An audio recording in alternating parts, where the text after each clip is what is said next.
Hello everyone, my name is Clantis and welcome to Clantis Dumagu, the podcast. So guys, this is a bit unusual what I did here. So in my previous video, not the recent previous video, but the one before that one, I kind of created a very long video where I also included other things that were happening some parts of Africa in respect of African American women getting killed in the Gambia. So for some reason, while I was busy editing, I thought maybe this video was going to be way too long, and I also don't want to lose you guys as an audience while you are busy watching. So I kind of cut off at that part. But something was telling me in my mind, no, that was a big mistake. I should have let the video be naturally the length that it was, because I've noticed that you guys are very supportive. You still watch a video that is an hour long or even an hour, 30 minutes long, which I'm very grateful for that. So I was like, okay, I'm going to cut off this piece. So I'm going to cut off this rant, because it became a rant actually, about some things that I have observed about us African men on the continent. And South African men are no exception to this, because I know some sector in South Africa where men think like other men in Africa. It's just a matter of you as an African diaspora that lives whether in the US or in the UK, Canada, wherever, and then you visit Africa, and then having all the customs and the values and cultures that you were brought up in your diasporan countries. And then when you come to Africa and you think maybe they will apply the same, when in fact they are not. Some people, unfortunately, are pretty backward when it comes to gender parities or gender roles in relationships, in friendships, in family settings as well. So I hope that this kind of makes sense, that, you know what, let me bring back that piece that I kind of cut off and basically paint a picture of what possibly could be happening in the Gambia. And I hope that the people of Gambia themselves are going to take action against men that do these things to African American women that are visiting or relocated to the Gambia. And I'm also hoping that other African countries will learn what not to do, and also learn as well that these women, when they come to your country, they're coming with a different psychology altogether. They are not going to be the same way as the women that you are accustomed to, that you've grown up with, that you know that when you stamp your foot on the ground, they literally keep quiet, look down, and be submissive. When in fact, other women that are coming from other parts of the world, it does not work like that. Rather, educate than taking an action that is going to be very regrettable. I hope governments as well will start putting in place very stringent laws against this sort of action. So I hope that this is going to make sense one way or the other. Yes, I do lose my cool at some point because I feel like there are just some things that are so hypocritical about us African men. Not all African men are like that, I must warn you. There are a lot of open-minded African men out there. It doesn't matter whether the man is educated or not. There's a part of an African man, in as much as he has a degree, maybe a PhD, and still feels like he wants to control things, especially when it comes to women, and end up doing something stupid. So not all African men are like that, and I don't know how you're going to find an African man that does not think the way some African men do think. I do also put up a warning in the video about how some cultures on the African continent, when a man turns 22, he ought to already start getting married. By 25, he needs to be married with at least 2 wives or at least 4 children. It's the fact of life in some parts of Africa. And then these men, they meet you and you think, oh, he's young, so definitely he's still single, when he says he's single, when in fact he has a wife and children, a whole family. And then he has the audacity to ask you for money. He has the audacity to ask you for material possessions. When he look at you in the eye and say, I'm a man, I'm a man. You can never be a man when you ask something from a woman. Can never. Can, especially things like money and material possessions. Because as a man, as an African man that think like that, Your role that you will play is that of a provider and a protector, not a nuisance.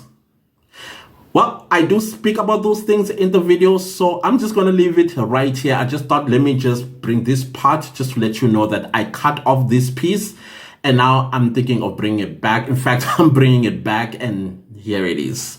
Oh, by the way, the other business opportunity I can give you is around creativity or the creative world or creative economy. You start a podcast in Africa, or you start a YouTube channel in Africa, or you know what? Watch other YouTubers that came to Africa with just 10 subscribers. Ask them how many subscribers they have today and how many thousands of dollars they are making each month. That is another economic opportunity for an African American, for an African diasporan coming to Africa. Because you know why they are doing so well? Because Africans recognize our own, we rally around them, and then we fight for them to be successful. That is who we are as a continent. You start a podcast, we will listen, we'll support, we'll comment, and make sure that you get all the economic opportunities that come with a podcast. Brand deals, sponsors, views, you name it. We want you to succeed, and we will rally around you, provided that you are adding value to our lives and your own life as well. We will not support anybody that comes to the African continent because they were paid to come and say negative things about this continent. This continent has been through a lot. The last thing that we need is a fellow coming and creating videos that are negative of us, of our continent. Which brings me to the videos that I've been watching, which are so unfortunate. I was worried about this before, and I thought I was going to create a video about it. Now that it's happening, I feel like I need to say something.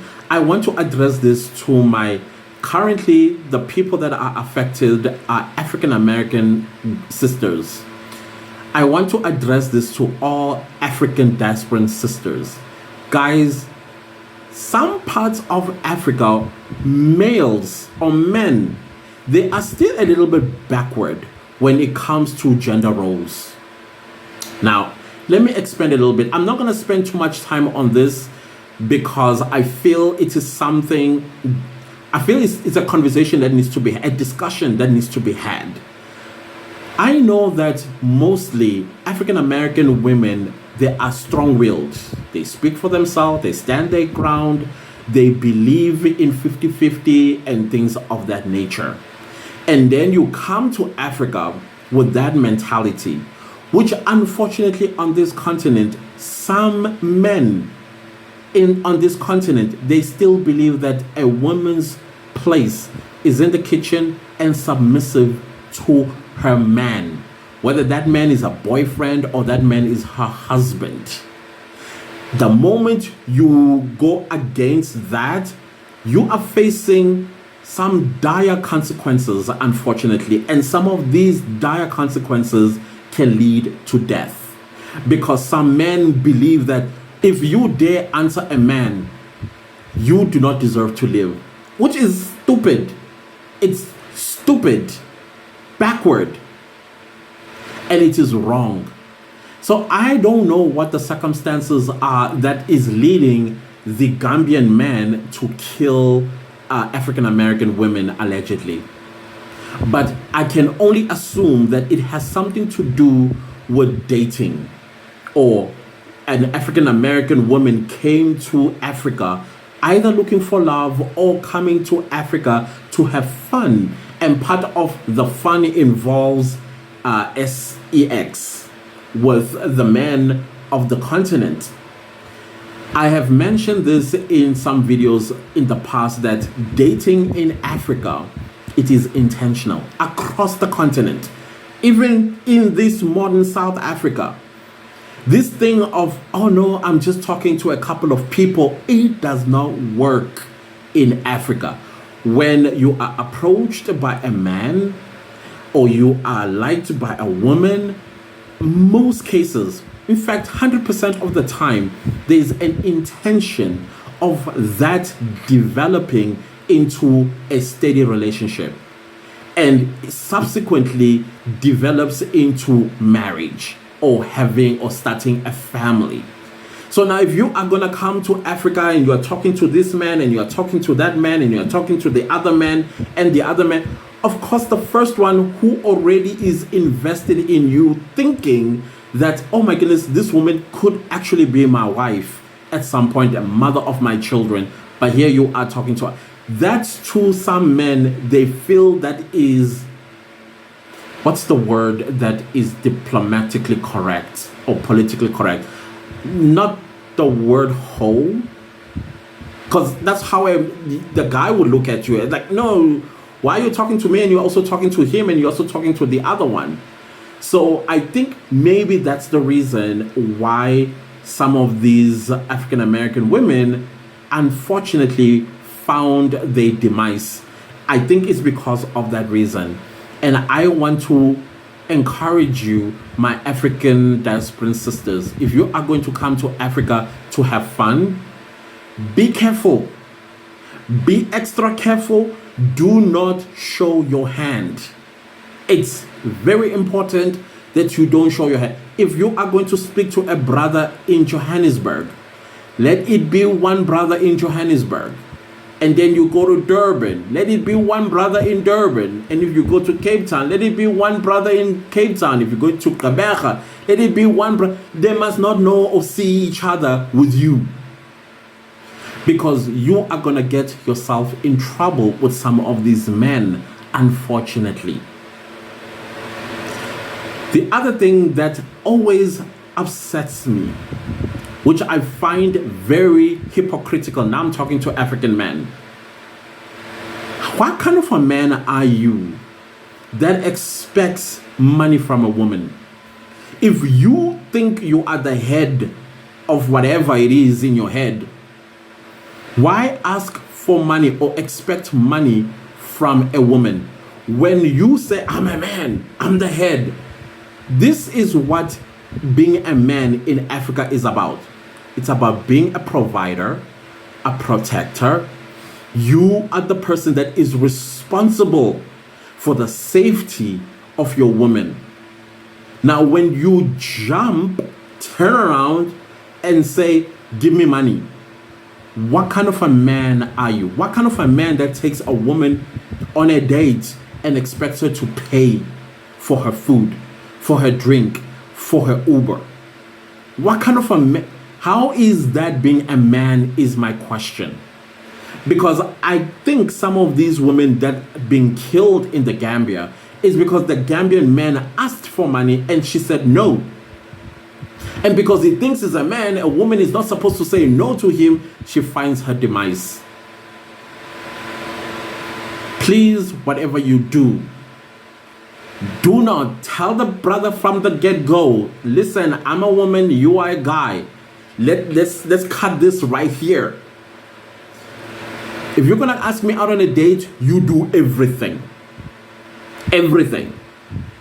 You will order my Uber, you are gonna pay for my meals, my drinks, and make sure that I get to my hotel or my home safely. You're not gonna ask me anything. You're not gonna expect anything from me. Again, being a man is also understanding the word no. If a woman says no, she doesn't say yes. And it's not for you to get all hyper and angry and hot and having chest pains that a woman said no, and then you resolve or you resort to hurting her. You are not being a man, you are a coward.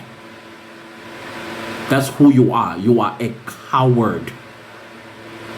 If you feel some type of way, go punch a boxing bag.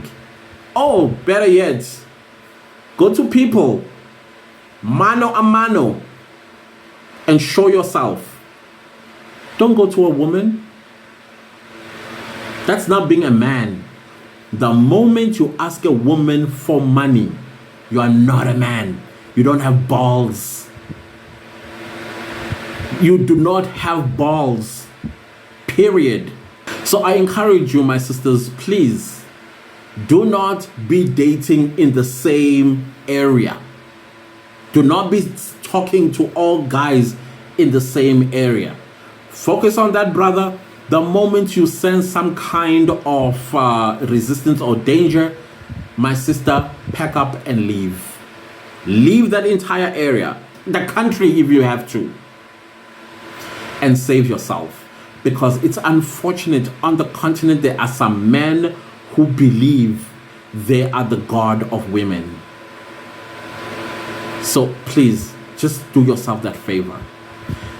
As for the Gambia, I hope you guys will rally around your visitors, the women that are visiting your country, protect them, because in most cases on the continent, when a woman is killed, it's always by somebody she knows, very close.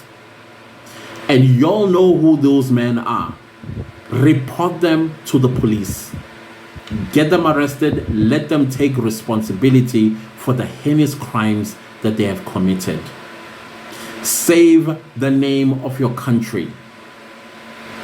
Otherwise, do not be surprised when people don't come to the Gambia no more, because of the reputation of your nation. Protect that image by making sure that this comes to an end. And this applies to all African countries where our African Diasporan sisters are visiting. As a man in your country, rally around them, protect them. Make sure that they are safe and they're enjoying their stay, and when they leave, they go back home in one piece. Do not take advantage. Don't ask for anything. You are not a man when you ask.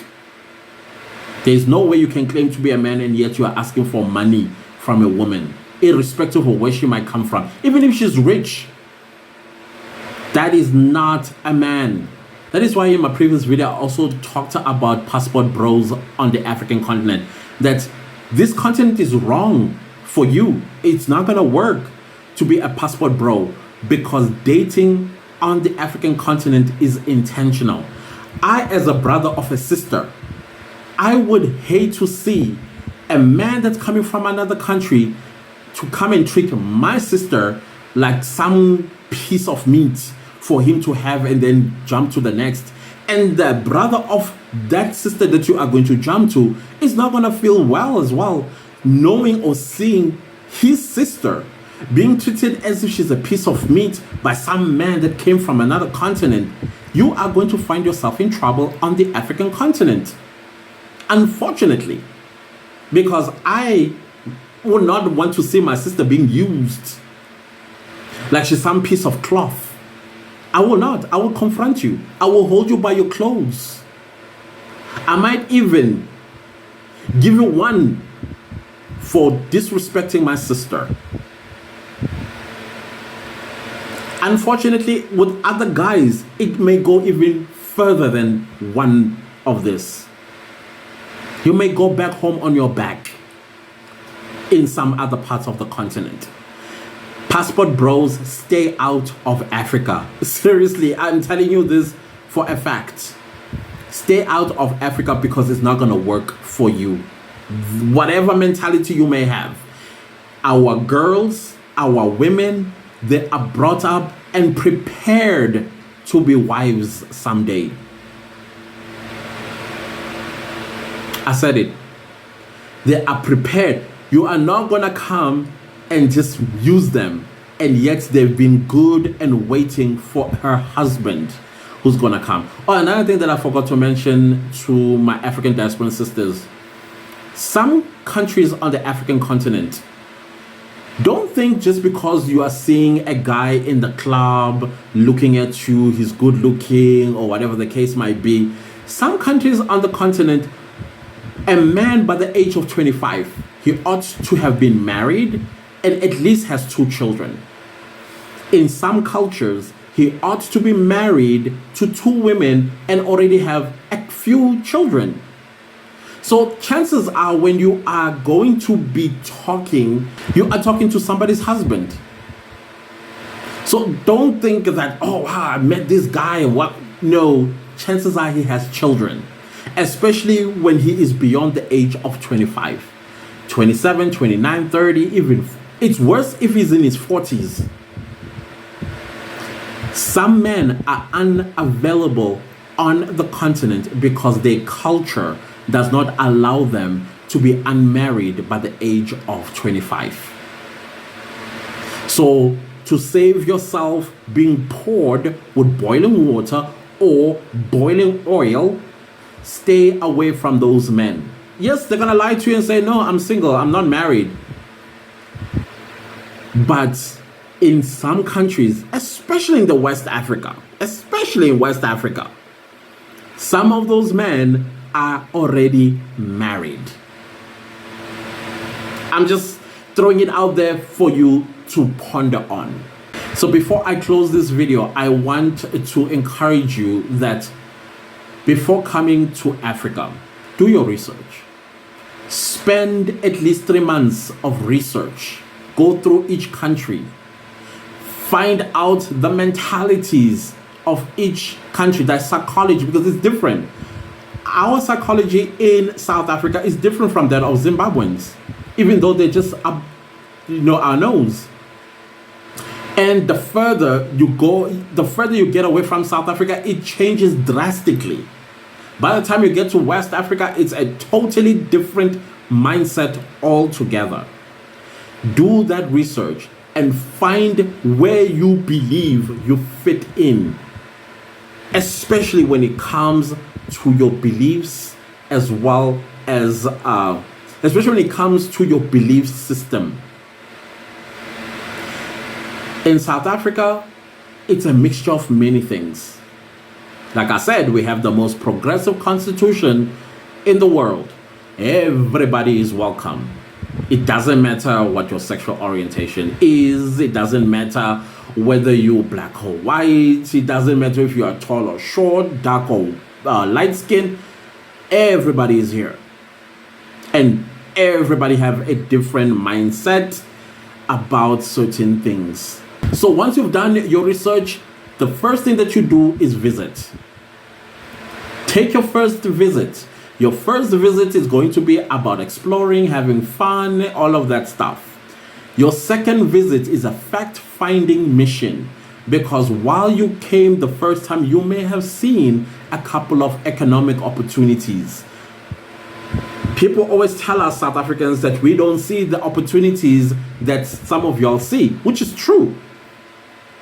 It takes somebody from the outside to see an opportunity that we don't see. Just like when we go to your country, we're like, oh my goodness, I saw this, I saw this, I saw that, but you did not see that.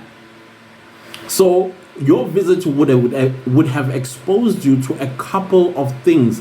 And then your second visit is when you are doing your fact-finding mission to check if this is what I would like to pursue as an investment going forward. So guys, this is it with this video. Please do not leave the video without liking the video, because it is important with the YouTube algorithm. It helps the channel to grow. YouTube basically pushes the video to more people because the like button somehow is connected to the algorithm. And the algorithm, it looks at how important this video is by looking at your likes. So please do me that favor. I highly appreciate it. Anyways, I think this is it with what I wanted to say in this video. Let's see each other in my next video. Goodbye.